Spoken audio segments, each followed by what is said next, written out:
بسم اللہ الرحمن الرحیم۔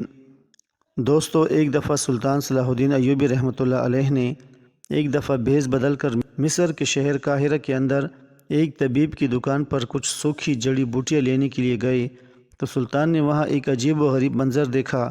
سلطان نے دیکھا کہ ایک 22 سالہ نوجوان دوڑتا ہوا طبیب کے پاس آیا اور کہا، طبیب صاحب، آپ جلدی جلدی چلیں، ایک نوجوان خود کو اپنے پیٹ میں خنجر مارنا چاہتا ہے اور ہم نے اس کو بڑی مشکلوں سے روک رکھا ہے۔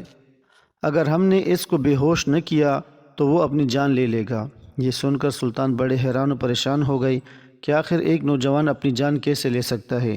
تو اتنے میں سلطان کے منہ سے نکلنے والا سوال طبیب نے اس نوجوان سے پوچھا کہ کیا وہ نوجوان پاگل ہے یا اس کا دماغی توازن ٹھیک نہیں جو خود کو مارنا چاہتا ہے؟ تو اس نے کہا، نہیں طبیب صاحب، وہ نوجوان مسجد کا امام ہے، بلکہ قاہرہ کے بڑے مدرسے میں بچوں کو اعلیٰ تعلیم سے منور کرتا تھا، لیکن پتہ نہیں اچانک اس کی زندگی میں ایسا کیا ہو گیا کہ اس نے سب کچھ چھوڑ چھاڑ دیا اور اب تو اپنی جان لینے پر تل گیا ہے۔ یہ سن کر سلطان کے رونگٹے کھڑے ہو گئے کہ آخر ایک امام مسجد جو کہ جوانی کی عمر میں دین کے راستے پر چل پڑا تھا، اچانک اس کو آخر ایسا کیا ہو گیا کہ وہ اپنی جان لینے پر تل گیا۔ لہٰذا سلطان صلاح الدین ایوبی بھی طبیب کے پیچھے چھوٹے چھوٹے قدم کے ساتھ چلنے لگے۔ اب طبیب آگے جا رہا تھا اور سلطان صلاح الدین ایوبی اس کے پیچھے تعاقب کرتے ہوئے جا رہے تھے۔ وہ نوجوان طبیب کو ایک چھوٹی سی جھونپڑی کے اندر لے گیا۔ طبیب بھی اس جھونپڑی کے اندر داخل ہوا اور اس نوجوان کو کچھ ادویات پلائیں۔ اس کے بعد وہ امام مسجد بے ہوش ہو گیا۔ سلطان صلاح الدین ایوبی جھونپڑی کے پاس دروازے پر کھڑے اس نوجوان امام مسجد کو دیکھ رہے تھے۔ سلطان اس وقت جھونپڑی کے اندر داخل ہو کر اس نوجوان کے بارے میں کچھ بھی معلوم نہیں کر سکتے تھے، لہٰذا سلطان نے وہاں سے جانے کا فیصلہ کیا۔ اگلے دن سلطان صلاح الدین ایوبی نے اپنے قریبی ساتھی علی بن سفیان کو حکم دیا کہ ابھی اور اسی وقت جاؤ، 2 سپاہیوں کو ساتھ لے کر فلاں جھونپڑی کے اندر ایک نوجوان رہتا ہے، اس نوجوان کو لوگوں نے رسیوں سے باندھا ہوا ہوگا، تم انہیں کہنا کہ سلطان کا حکم ہے کہ اس نوجوان کو جو کہ امام مسجد بھی ہے، اس کو بحفاظت سلطان کے سامنے حاضر کرو۔ علی بن سفیان اپنے سپاہیوں کے ساتھ جب وہ جھونپڑی کے اندر پہنچا تو سلطان کے مطابق وہ نوجوان رسیوں سے بندھا ہوا تھا۔ علی بن سفیان بڑا حیران ہوا کہ اس نوجوان کے چہرے پر بڑا ہی نور تھا، بڑی بڑی داڑھی تھی، زلفیں گھنی تھیں، لیکن اس کا حلیہ بالکل بکھرا ہوا تھا، رسیوں کے ساتھ بندھا ہوا تھا۔ وہ نوجوان کسی اجڑی ہوئی سرزمین سے کم نہیں تھا۔ علی بن سفیان نے حکم دیا اور سپاہیوں نے اس کو اٹھا کر سلطان صلاح الدین ایوبی کی خدمت میں لے گئے۔ سلطان صلاح الدین ایوبی نے اس نوجوان سے پوچھا، بتاؤ تم کون ہو، آخر تمہارے ساتھ یہ سب کس نے کیا، آخر یہ سب کیا ہے؟ تو اس نے کوئی جواب نہیں دیا۔ سلطان نے شاہی طبیب کو بلوانے کا حکم دیا۔ شاہی طبیب آ گیا۔ شاہی طبیب نے جب اس کا معائنہ کیا تو اس نے کہا، سلطان معظم، کوئی ایسی بات ہے جو اس کو اندر سے کھائی جا رہی ہے، اب اس کے اندر جینے کی تمنا ختم ہو چکی ہے، پہلے اس کا علاج ہوگا، اس کے بعد ہی یہ کچھ بتانے کے قابل ہوگا۔ سلطان نے پوچھا، کتنے دن لگیں گے؟ اس نے کہا، حضور 2 دن کے اندر اندر یہ اپنی اصل حالت میں واپس آ جائے گا۔ شاہی طبیب نے اس کا علاج کیا اور 2 دن کے بعد اس کو سلطان کی خدمت میں پیش کر دیا۔ سلطان نے پوچھا، اے نوجوان، بتاؤ آخر تم اپنی جان کیوں لینا چاہتے تھے؟ آخر تم کون ہو؟ تمہارا نام کیا ہے؟ اس نے کہا، حضور میرا نام ابو حسن ہے، میں قاہرہ شہر کے مدرسے میں پڑھاتا تھا، میں مسجد امام بھی ہوں، لیکن میری زندگی میں ایک ایسا ڈرانا خواب آیا کہ جس نے میری زندگی کو بدل کر رکھ دیا۔ سلطان معظم، میں اسی خواب کے بارے میں نہیں بتا سکتا، ورنہ آپ مجھے ابھی اور اسی وقت پھانسی کی سزا دے دیں گے۔ یہ سن کر سلطان نے کہا، خودکشی کرنے سے بہتر ہے کہ تم اپنے گناہ کا ازالہ کر کے اس دنیا سے چلے جاؤ۔ یہ سن کر اس نوجوان نے کہا، سلطان معظم، اگر ایسی بات ہے تو میں آپ کو سب کچھ بتاتا ہوں۔ اس نے کہا، سلطان معظم، میں قاہرہ شہر کے اندر بچوں کو تعلیم دین کی تعلیم دیتا تھا۔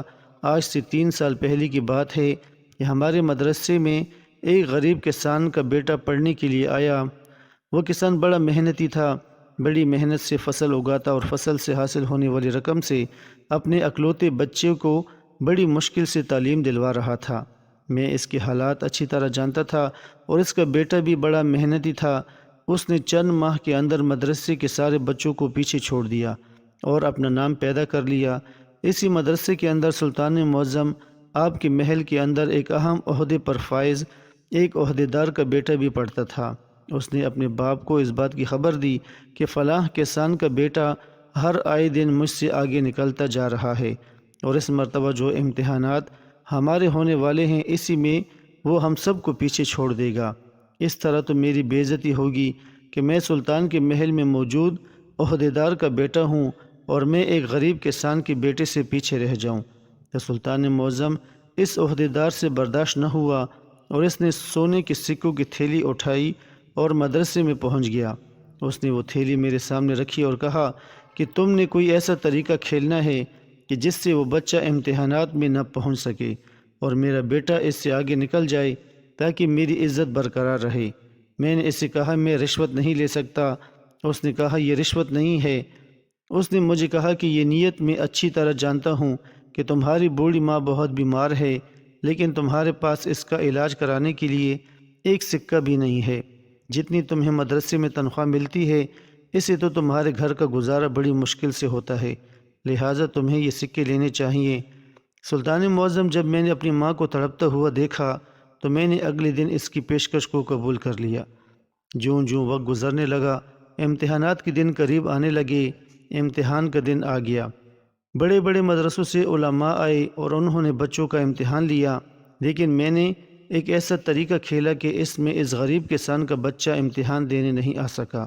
سلطان معظم میں نے ایک آدمی کو کہا کہ تمہیں میں 5 سکے دوں گا، فلاں دن ایک بچہ مدرسے میں اپنی چند کتابوں کے ساتھ آ رہا ہوگا، تم نے اس کو اٹھا کر جنگل میں کسی درخت کے ساتھ باندھ دینا ہے، جب امتحان کا وقت ختم ہو جائے تم نے اس کو آزاد کر دینا۔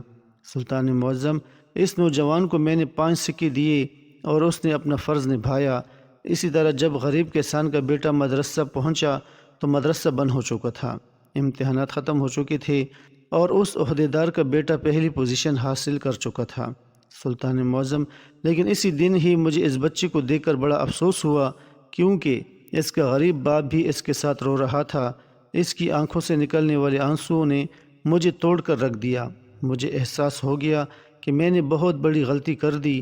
مجھے اسی دن ہی اپنے کیے پر پچھتاوا ہونے لگا، لیکن شاید اس وقت میرے پاس سکے موجود تھے اور میرے اندر تھوڑا بہت غرور آ چکا تھا، لہٰذا میں نے اس سے معافی نہیں مانگی اور اپنی انا میں رہا۔ اب وقت گزرنے لگا اور اس بچے نے مدرسے میں آنا بند کر دیا۔ جب تقریباً 2 ماہ گزرے تو میں نے سوچا کہ کیوں نہ جا کر اس بچے کو دوبارہ مدرسے میں آنے کی دعوت دوں تاکہ وہ دوبارہ محنت کر کے اگلے سال ہونے والے امتحانات میں اپنی کارکردگی دکھا سکے۔ سلطان معظم جب میں اس غریب کسان کے گھر پہنچا تو اس نے کہا امام صاحب میرے بچے کی قسمت میں شاید یہی لکھا تھا، اب میرے بچے کو پڑھنا نہیں ہے، جتنا میں نے کمایا تھا اپنے بچے پر لگا دیا تھا، جو میرے پاس زمین کا بھی ٹکڑا تھا جو میں نے اپنے بچے کی پڑھائی کے لیے بیچ دیا تھا، اب ہمارے پاس کھانے کو کچھ نہیں تھا، لہٰذا میرا بچہ قاہرہ کے بازار کے اندر بھیک مانگتا ہے۔ سلطان معظم جو بچہ آنے والے وقت میں شاید بہت بڑے عہدے پر تعینات ہوتا، لیکن جب میں بازار کے اندر پہنچا تو وہ بچہ بڑے بڑے عہدیداروں کے بڑے بڑے تاجروں کی جوتے صاف کر کے سکے کما رہا تھا۔ سلطان معظم میں نے اسی دوران ایک اور منظر دیکھا۔ میں نے دیکھا کہ جوتا صاف کرتے ہوئے ایک تاجر کے کپڑوں پر اس کے گندے ہاتھ لگ گئے تو تاجر نے اسے زوردار لات ماری اور وہ بچہ زور سے دیوار پر جا لگا اور اس کے سر سے خون نکلنے لگا۔ سلطان معظم یہ سارا منظر دیکھ کر میرے رونگٹے کھڑے ہو گئے، میرا دل پھٹنے لگا۔ میں نے اپنے آپ سے کہا کہ یہ میں نے کیا کر دیا؟ میں نے اس معصوم بچے کی تو زندگی برباد کر دی، یہ کیا ہو گیا؟ سلطان معظم میں دوڑ کر اس بچے کے قریب گیا اور اسے اٹھانے کی کوشش کی تو اس نے کہا امام صاحب میں یہ بات اچھی طرح جانتا تھا کہ آپ مجھے امتحانات میں کبھی نہیں آنے دیں گے، کیونکہ میں نے آپ کی اور اس عہدیدار کی باتیں سن لی تھی، لیکن میرے پاس طاقت نہیں تھی کہ میں اپنی حفاظت کر سکتا تھا، لیکن آپ میرے گنہگار ہیں، آپ مجھے یہاں مرنے کے لیے چھوڑ دیں اور مجھے ہاتھ تک نہ لگائیں، مجھے آپ سے نفرت ہے، میں آپ کو کبھی معاف نہیں کروں گا۔ سلطان معظم اس بچے کی آنکھوں میں موجود نفرت نے مجھے مزید توڑ کے رکھ دیا۔ بس اس کی باتوں نے میرا دماغ پر اتنا اثر کیا کہ اب میرا دل کرتا ہے کہ میں اپنے آپ کو مار دوں، اپنے ٹکڑے کر ڈالوں، تاکہ میری غلطیاں کچھ کم ہو سکیں، تاکہ میں اپنی گناہوں کا ازالہ کر سکوں۔